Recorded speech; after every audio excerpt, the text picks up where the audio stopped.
How to fetch 99 percentile in the QA section of CAT within 2 months. See, this target is like depends upon you कि achievable है कि नहीं है. अब तक ये समझना पड़ेगा कि आपकी कितनी अंडरस्टैंडिंग है क्यूए को लेके. सबसे पहले मैं पार्ट्स में डिवाइड करूंगा. क्यूए के 4 पार्ट्स होते हैं, ठीक है. सबसे पहले अर्थमेटिक, एल्जेब्रा, ज्योमेट्री और आपकी हायर मैथ्स. हायर मैथ्स में मैं पीएनसी, प्रोबेबिलिटी और रिलेशन फंक्शन को कंसीडर कर रहा हूं, जो आपके 11th-12th वाले पार्ट थे. बाकी उनको थोड़ा सा लोग अलजेब्रा से भी रिलेट करते हैं, मतलब रिलेशन फंक्शन वगैरह को. तो PNC and probability I am keeping in the higher maths वाला पार्ट, ठीक है. अब इसमें से आपको सबसे पहले ये चीज समझनी पड़ेगी कि आपकी फेमिलियरिटी कितनी है क्वेश्चंस के साथ या टॉपिक्स के साथ. देखो, अर्थमेटिक में क्या क्या टॉपिक्स होते हैं. आपके परसेंटेजेस होता है, आपका एसआईसीआई होता है, आपका प्रॉफिट लॉस होता है, आपका ratio proportion, averages, mixture, alligation, time work and time distance speed. ये मेन टॉपिक्स हैं आपके अर्थमेटिक के. एल्जेब्रा की बात करूं, उसमें आपका लीनियर इक्वेशन हो गया, आपका क्वाड्रेटिक इक्वेशन हो गया, फंक्शंस हो गया, सीरीज हो गया, आपका बायनोमियल हो गया, लोगैरिथम हो गया, ठीक है. ये एक्सेट्रा टॉपिक्स रहते हैं. ज्योमेट्री में तो आपको पता ही, आपके ट्राइंगल्स हो गया, क्वाड्रिलेटरल्स हो गया, इनकी जितनी भी सारी प्रॉपर्टीज हैं वो सब मेनली रहती हैं. और आपका फिर हायर मैथ्स में मैंने पीएनसी एंड प्रोबेबिलिटी को उसमें ब्रेक करके बता रखा है जनरली. तो आपको सबसे पहले ये समझना पड़ेगा कि आपकी फेमिलियरिटी किस सब्जेक्ट के साथ या इनमें से किन टॉपिक्स के साथ कितनी है.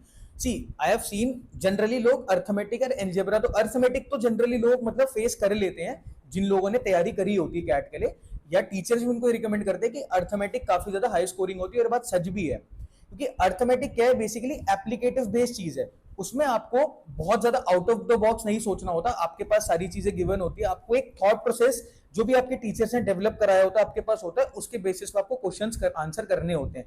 चीजें वहां थोड़ा क्रैक ट्रिकी कर देता है कि वो 3-4 कंसेप्ट को मिक्स कर देता है. जैसे परसेंटेज में, एसआईसीआई में, प्रॉफिट लॉस, 2-3 आपकी चीजें मिक्स रहती है. तो वो चीज आपको थोड़ा थोड़ा उसको सिस्टमैटिकली ब्रेक डाउन करके देखना होगा. अगर आप 2024 का पेपर देखो तो उसमें अर्थमेटिक एंड एल्जेब्रा के क्वेश्चंस काफी हद तक डुएबल थे. They were not at a very difficult level. Obviously कुछ क्वेश्चंस तो रहते ही हैं, बट जनरली आप ये देखोगे कि काफी क्वेश्चन डुएबल थे, ठीक है. अब इसमें से आपको ये चीज समझनी पड़ेगी कि इस टाइम पे देखो, we don't have time to complete the whole syllabus. If you haven't complete the whole syllabus, आप ये देखो, आपने जितना भी पढ़ लिया है, आप उसको पूरा समन अप हम उसमें से कैसे कर सकते हैं. सी, अगर मैं कहूं अर्थमेटिक और एल्जेब्रा आपने करी है, फॉर एग्जांपल अभी मैं ज्योमेट्री को साइड रखता हूं, सो इसमें से आपके आइडियली 12 से 14 क्वेश्चन आपको देखने को मिलेंगे ही मिलेंगे. कम से कम 12 से 14 क्वेश्चन आपको दोनों में से मिलते ही मिलते हैं. इसमें मैं अगर ज्योमेट्री भी ऐड कर लूं तो 3 से 4 क्वेश्चन ज्योमेट्री से आते हैं, बाकी 1 से 2 क्वेश्चन आपका पीएनसी प्रोबेबिलिटी का हो जाता है. सो मोटा मोटा आपका 22 क्वेश्चंस का जो क्यूए का पेपर होता है वो ऐसे समन अप होता है. तो फ्रैंकली स्पीकिंग मैं आपको एडवाइस तो यही करूंगा कि अगर आपने अब तक ज्यादा आपके स्कोर नहीं आ रहे, आपकी ज्यादा तैयारी नहीं हो पाई है, तो थोड़ा सा आप अर्थमेटिक एंड एल्जेब्रा के बेसिक कंसेप्ट को दोबारा रिवाइज करो. उसको आप थोड़ा सा टाइमली डिवोट करो. जैसे आपने एक मिक्स में रखो. देखो, अब we don't have enough time, तो आपको साइमल्टेनियसली चीजें चलानी पड़ेंगी. आप दिन में एक चैप्टर अर्थमेटिक का उठाओ, उसके साथ साथ एक चैप्टर एल्जेब्रा का उठाओ, उसके बेसिक लेवल उठाओ. You can use Arun Sharma. आपके पास जो भी आपने पोर्टल खरीदा हुआ है, आपके पास जो भी पोर्टल है, आप उसके थोड़ा सा इजी लेवल के क्वेश्चन उठाओ. उससे क्या होगा ना, आपका एक बेसिक रूट लेवल बन जाएगा उस सब्जेक्ट का. उसके मैक्सिमम फॉर्मुलाज देखो कौन से क्या है. देखो, नीडलेस फॉर्मुलाज करने की जरूरत नहीं है, ठीक है ना. अब जैसे मैं एक नीडलेस फॉर्मुला बताता हूँ. जैसे अब आपको पता है रिलेटिव वेलोसिटी कह रहा हूं, आपको पता है एवरेज वेलोसिटी का फॉर्मूला होता है 2ab अपॉन a+b. बट अगर आपको एक कंसेप्ट पता हो तो आपको इस फॉर्मूले का नीड भी नहीं है. तो आप कंसेप्ट्स के लिए सबसे पहले जाओ, ठीक है. आई एम नॉट सेइंग कि फॉर्मुलाज आर यूजलेस. फॉर्मुला बहुत ज्यादा यूजफुल होते हैं, बट अगर आपके कंसेप्ट्स बहुत ज्यादा स्ट्रांग होंगे तो आपको फॉर्मुलाज पे ज्यादा रिलाई करने का नीड नहीं होगा. Getting my point. इस चीज पे आप ज्यादा फोकस करो. सो सबसे पहले आई रिकमेंड कि आप अर्थमेटिक का एक चैप्टर उठाओ.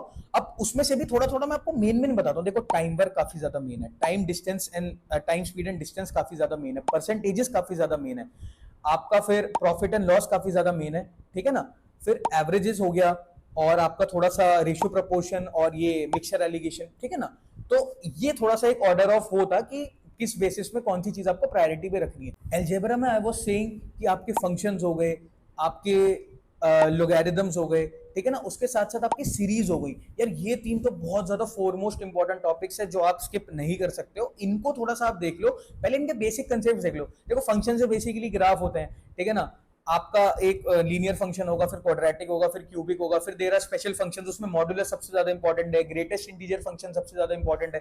तो ये सारे फंक्शंस तो आपको मिस नहीं करने. फिर लोगैरिथम भी एक फंक्शन ही होता है, वो फंक्शन के अंदर ही आ जाता है. उसको अलग से चैप्टर बना रखा है, उसकी सारी प्रॉपर्टीज वगैरह देख लो. मतलब ये तो एक लेवल पे कर ही लो, उसमें भी आपको काफी ज्यादा बूस्टअप मिल जाएगा, ठीक है ना. अब if I go with geometry, तो ज्योमेट्री में आप देखो कि मेनली आपकी जो प्रॉपर्टीज है वो ट्राइंगल्स की रहती है, तो ट्राइंगल्स की try to like remember maximum of the properties, क्योंकि देखो ज्योमेट्री में वी नो कि फॉर्मूला बेस्ड चीजें काफी रहती हैं, अगर आपको प्रॉपर्टीज याद है आपकी काफी हाई चांसेस है कि आप वो क्वेश्चन बना लो rather than critically thinking for that question. कि बहुत बार ऐसा हो जाता है कि कुछ क्वेश्चंस फॉर्मूला बेस्ड ही होते हैं, आप कितना भी सोच लो आप नहीं उस चीज को कर पाओगे, मतलब it will take a lot of time of you. उसको बचाने के लिए आप काफी हद तक आपके पास फॉर्मूला लिस्ट होगी, अगर नहीं है तो I try to make a video on that also, जिसमें मैं अटैच भी कर दूंगा फॉर्मूला लिस्ट फॉर ज्योमेट्री, ठीक है।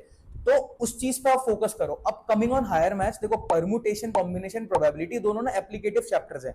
वैसे प्रोबेबिलिटी थोड़ा सा अगर अब मैं स्नैप वगैरह या अदर एग्जाम्स में देखूं तो उसमें तो थोड़ा वो बेसिक लेवल का भी डाल देते हैं, बट कैट में जनरली जो प्रोबेबिलिटी आएगी वो पीएनसी का एप्लीकेशन है। तो पीएनसी का पहले बेसिक समझो, उसके पीवाईक्यूज देखो पहले पीएनसी और प्रोबेबिलिटी के लिए जो आए हैं, उसमें सबसे पहले खुद देखो कि आप उस चीज को सोच पा रहे हो आफ्टर कंप्लीटिंग द चैप्टर। अगर नहीं सोच पा रहे हो उनका फिर प्रोसेस फॉलो करो कि उन्होंने कैसे करा है, ठीक है। Same things I will recommend with the other subjects also, कि अगर आपने अर्थमेटिक और एल्जेब्रा कंप्लीट करी है, अदर सेक्शन सॉरी, अगर आपने अर्थमेटिक और एल्जेब्रा कंप्लीट करी है तो उसके आप गो विद पीवाईक्यूज। आप सबसे पहले आइडेंटिफाई करो, go with 2024 slot 1 slot 2 slot 3 कोई भी पेपर, उसमें आइडेंटिफाई करो कि ये कौन सा क्वेश्चन आपको देखा देखा तो क्वेश्चन लगेगा। देखा देखा इस वे में कि आपको लगेगा ये टॉपिक तो शायद आपने किया है, ठीक है ना। उसमें SICI का कोई क्वेश्चन आ जाएगा, आपका प्रॉफिट एंड लॉस का कोई क्वेश्चन आएगा। अगर आपसे अभी नहीं बन रहे ना, आप प्लीज उनको देखो कि उन्होंने किया कैसे है, उनके सॉल्यूशंस देखो, उनके वीडियो एक्सप्लेनेशंस देखो, जो आपको बेस्ट लगता है, जो भी आपको बेस्ट पॉसिबल उसका एक्सप्लेनेशन लग रहा है वो चीज देखो। सबसे पहले the most important thing is concept, आप उस चीज का कंसेप्ट फॉलो करो, concept following is the most important thing. अगर आपके कंसेप्ट्स क्लियर हो जाएंगे बेसिक लेवल पे तो आप काफी हद तक कर लोगे। अब मैं बात करता हूं कि टारगेट परसेंटाइल के लिए मार्क्स कितने रखने पड़ते हैं। तो लास्ट ईयर हमें पता था कि पेपर थोड़ा इजी लेवल पे आया था, फिर भी 11 क्वेश्चंस पे वी वर गेटिंग 99 परसेंटाइल। 2023 में इट वाज अराउंड 9 क्वेश्चंस, ठीक है। So we have to aim between 9 to 11 questions. अब मैंने आपको बताया कि 14 क्वेश्चंस तो हमारे अर्थमेटिक और एल्जेब्रा से ही आ जाते हैं, तो अगर हम लोग 6-7 क्वेश्चन अर्थमेटिक एल्जेब्रा के भी बना पाए, 1-2 क्वेश्चन ज्योमेट्री का बना पाए, एक दो अगर हम एक क्वेश्चन भी परमुटेशन, कॉम्बिनेशन या प्रोबेबिलिटी का बना पाए विद 100% एक्यूरेसी, क्योंकि गाइस इंग्लिश में तो हम फिर भी, वर्बल में तो हम फिर भी इस चीज का देख सकते हैं कि एक्यूरेसी एक बारी को we have to keep 80 to 90%, क्योंकि वहां पे हम फिर भी एक मतलब स्मार्ट गेसेस ले सकते हैं, बट मैथ्स में वो चीज अवॉइड करना, हमें 100% एक्यूरेसी चाहिए ऑलमोस्ट। तो उसके बेसिस पे we can easily aim 9 to 11 questions correct, which will fetch you nearly 99 percentile कैसा भी पेपर आए। If you like this information please subscribe to our channel. Thanks for watching.